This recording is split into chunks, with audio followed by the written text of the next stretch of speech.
Bienvenue à toutes et à tous sur la chaîne Monsieur Je sais tout. 20 ans, 2 décennies déjà que je suis motard, comme si c'était hier, le 8 août 2000. J'ai pas toujours eu des motos durant ces années, mais j'en ai quand même essuyé quelques-unes. La Suzuki 650 SV, 650 SVS, la Yamaha R6, la Ninja, la ZX6R, et puis mon petit 650 Dragstar pour me remettre dans le bain avant mon 800 VN que j'ai aujourd'hui. Mais franchement, peu importe avec quoi vous roulez, même en vélo, vous aimez ça et vous souhaiteriez peut-être le partager. Je me demande encore pourquoi, après autant de vidéos de Monsieur Je sais tout, je n'ai pas mêlé une seule fois ma passion de la moto avec celle de la vidéo. Peut-être parce que j'attendais le bon moment, la bonne caméra pour vous en parler. Insta360 a récemment sorti la One X2. Et après le succès de la One R qui m'avait donné envie de me filmer durant mes balades moto, je l'ai testée et elle m'a convaincu. Dans cette vidéo, je vais vous partager mon avis sur cette Insta360 One X2, pourquoi elle est selon moi la meilleure caméra moto du marché.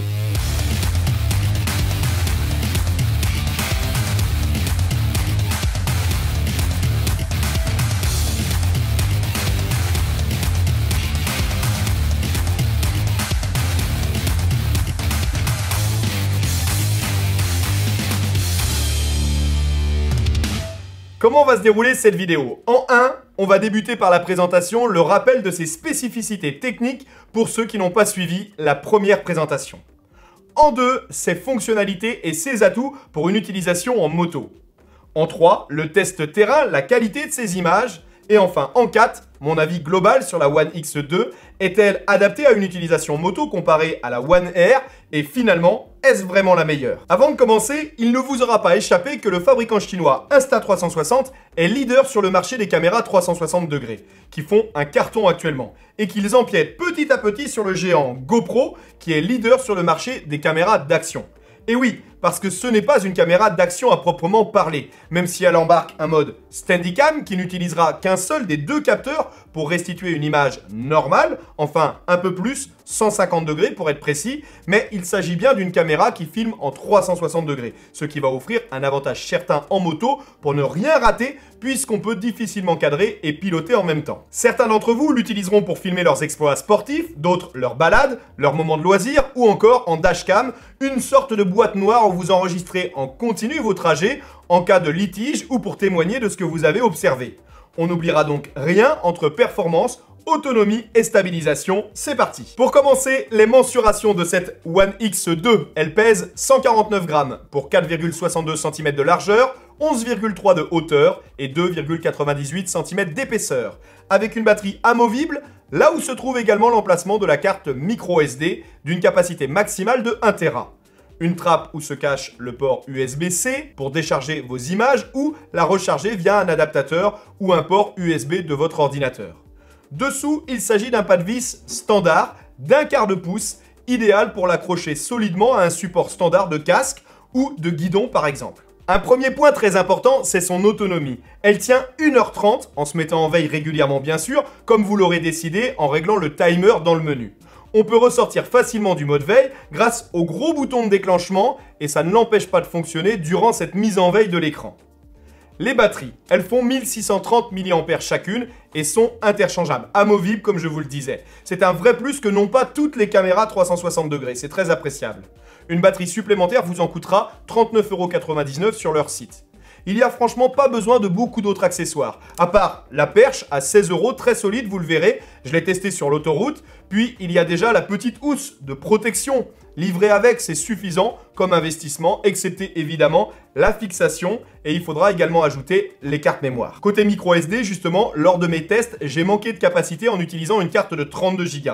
Les fichiers en 360 degrés sont assez lourds, privilégiez au minimum une capacité de 128 Go.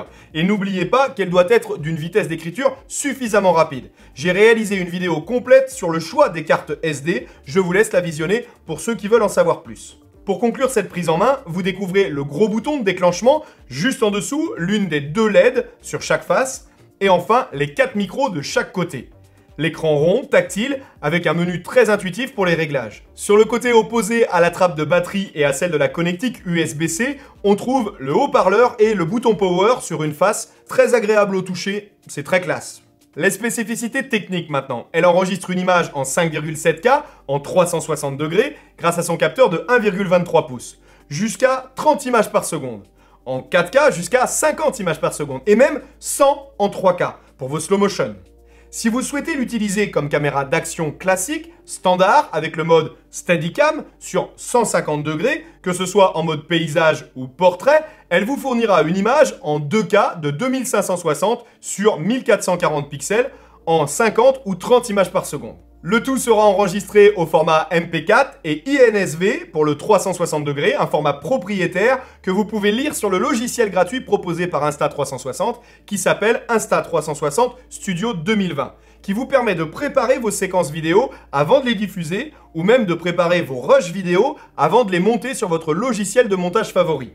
J'ai réalisé récemment une vidéo de présentation, un tuto sur ce logiciel. Je vous rassure, il est très bien fait et vraiment très simple à utiliser, donc pas de panique de ce côté-là. Pour revenir aux spécificités techniques, les codecs H264 et H265 sont disponibles, tout comme les différents modes colorimétriques, à savoir vif, normal et log, avec un bitrate, un débit de 100 mégabits par seconde. Elle peut également faire des photos, bien sûr, en JPEG et en RAW, en excellente qualité, en utilisant, je vous le conseille, le mode manuel.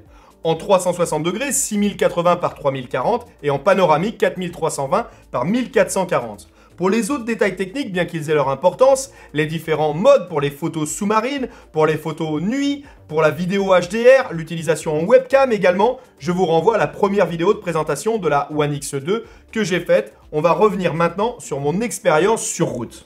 En tant que motard, il y a des fonctionnalités très importantes d'une caméra que j'embarque avec moi. Son autonomie, bien sûr, j'en ai déjà parlé, son stockage, ici en externe sur carte micro SD, il n'y en a pas en interne, ça aussi j'en ai déjà parlé, et puis son intuitivité. Je dois pouvoir l'utiliser facilement et surtout avec des gants, notamment pour déclencher l'enregistrement à un feu par exemple, ou le stopper. Contrairement à la One R, c'est un premier avantage très important pour la One X2, son gros bouton. C'est beaucoup plus facile et beaucoup plus accessible pour le déclenchement ou pour sortir du mode veille. En second, ces micros. Ils sont périphériques, il y en a 4 sur chaque face. Et encore une fois, contrairement à la One R, on pourra beaucoup plus facilement et de façon plus réactive déclencher les commandes vocales. Pour ceux qui n'ont pas l'habitude des caméras 360 degrés, l'un de leurs points faibles, c'est le déclenchement en photo. Si vous ne souhaitez pas que vos gros doigts apparaissent sans avoir à paramétrer un retardateur ou utiliser l'application, ce qui est très compliqué en 2 roues. Vous pouvez le faire avec des commandes en anglais, mais très simples. Take the photo, start recording, stop recording, entre autres. Et ça fonctionne très bien en moto pour les photos comme pour les vidéos. Un autre avantage à cette One X2, tout comme la One R, c'est sa stabilisation, appelée Flow State Stabilization. Il peut s'activer en post-production depuis le logiciel Insta360 Studio 2020 et donc laisser le choix de son activation ou non qu'après le tournage. Vous avez même le mode maintien de l'horizon. Mais on y trouvera peu d'intérêt en moto, le but étant également de faire partager ses sensations, on préférera laisser le mouvement de la moto. D'ailleurs, lorsque vous souhaitez partager ces sensations, tout en respectant les limitations de vitesse bien sûr, sa forme permet de limiter la prise au vent. Elle est très fine et c'est un avantage pour la fixer devant, comme ça. Par exemple, sur votre guidon, comme je l'ai fait. Alors que la One R, sans être non plus énorme bien sûr, n'était pas à son avantage de ce côté-là. Et puis, une parenthèse où elle excellera, le stitching, l'assemblage des images. Beaucoup plus qualitatif sur une caméra plus fine comme celle-ci, puisque plus facile grâce à la proximité des 2 capteurs. Un conseil, lorsque vous l'utilisez, si vous en avez la possibilité, choisissez de placer le soleil toujours du côté de son profil. À 130 km/h sur l'autoroute, ou 110 pardon, sur la 4 voies direction Canet-en-Roussillon, alors que j'en prenais plein la gueule en moto face au vent, avec une fixation de qualité, small ring, à la base, je vous mettrai le lien en dessous, elle n'a pas bougé d'un centimètre. Et la perche Insta360, le modèle d'1,20 m non plus. L'avantage d'utiliser ce modèle de perche, c'est qu'il disparaît totalement au montage et pour les utilisations Tiny Planet ou Crystal Ball, c'est très sympa. On peut également la fixer derrière la moto ou au-dessus du sac à dos par exemple. Concernant la qualité de ces images, c'est très bluffant. Vous pouvez faire une balade que vous partagez ensuite facilement en 360 degrés sur les réseaux sociaux et vos amis ou followers décideront eux-mêmes sur l'écran de l'orientation de la caméra ou même avec un casque de réalité virtuelle. Si vous partagez en immersion un magnifique paysage que vous avez traversé, vous pouvez aussi vous filmer en même temps que vous commentez le paysage en post-production grâce au montage, mais aussi en direct puisqu'elle dispose de la possibilité de partager en streaming. c'est franchement une caméra moto au top. Vous choisissez même en post-production votre cadrage pour avoir les yeux partout et ne rien rater. Surtout si vous souhaitez l'intégrer à un montage. Alors, bilan, les points faibles. Qu'est-ce qu'on aurait pu faire de mieux pour la prochaine caméra chez Insta360 ? La qualité du son, c'est bien pour partager le son d'ambiance, mais encore pas assez suffisant pour l'utiliser sans bande sonore musicale. Pas assez qualitatif malgré les filtres de vent qu'on peut activer et la reconnaissance de la voix. La qualité de l'image en Steadicam, ce fameux mode 150 degrés pour concurrencer une GoPro par exemple. C'est limité en 2K, lorsqu'on s'habitue régulièrement maintenant à du 4K. Et enfin, l'écran tactile. Ah, pour être tactile, il est tactile, même avec les gants, presque trop même. Et c'est parfois difficile en mode normal de bien cadrer. J'ai peut-être raté quelque chose, mais j'ai parfois eu énormément de difficultés à bien positionner mon cadrage. Au moins, j'aurais pas ce souci-là en 360 degrés. Les points forts, la taille et le poids de cette caméra, idéal lors des poses pour être rangée facilement dans la poche intérieure du cuir. Elle est plate, contrairement à une GoPro ou à une One Air, et c'est un argument qui sera aussi valable pour la prise au vent et la visibilité lorsque vous la placez devant vous. Moi, je l'avais mis légèrement incliné pour avoir une vue sur les LED qui indiquent l'état de fonctionnement, tout en ne gênant pas mon champ de vision. Son étanchéité à 10 mètres sans caisson, donc pas de souci par temps humide. L'autonomie avec les batteries interchangeables, un tarif accessible également. La qualité des images 360. Moi, j'adore le 360 de plus en plus et ça permet de recadrer en post-production uniquement en qualité Full HD. Et enfin, le plus important pour moi, le bouton très accessible, facile pour déclencher et ressortir des modes veille. Je n'ai pas évoqué les modes créatifs pour réaliser des vidéos un peu plus folles facilement avec l'aide de l'application mobile qui permet de la gérer si vous n'êtes pas à l'aise avec le tactile. On le verra en détail dans une prochaine vidéo. Abonnez-vous, rejoignez-nous. J'espère que mon partage d'expérience vous aura plu sur cette caméra One X2. Je vous mets en description le lien pour avoir plus d'infos. Pour un tarif de 489 € pour une caméra 5,7K en 360 degrés, qui plus est étanche, peu encombrante, très pratique, franchement c'est un bel objet. J'ai pris énormément de plaisir à réaliser cette première vidéo à destination des motards. J'espère que vous aussi, vous aurez passé un bon moment. N'hésitez pas, dites-le moi. On m'a toujours dit que si on voulait se revoir, il fallait avant tout se quitter. Il est temps maintenant, puissions-nous nous retrouver. À très vite, ciao.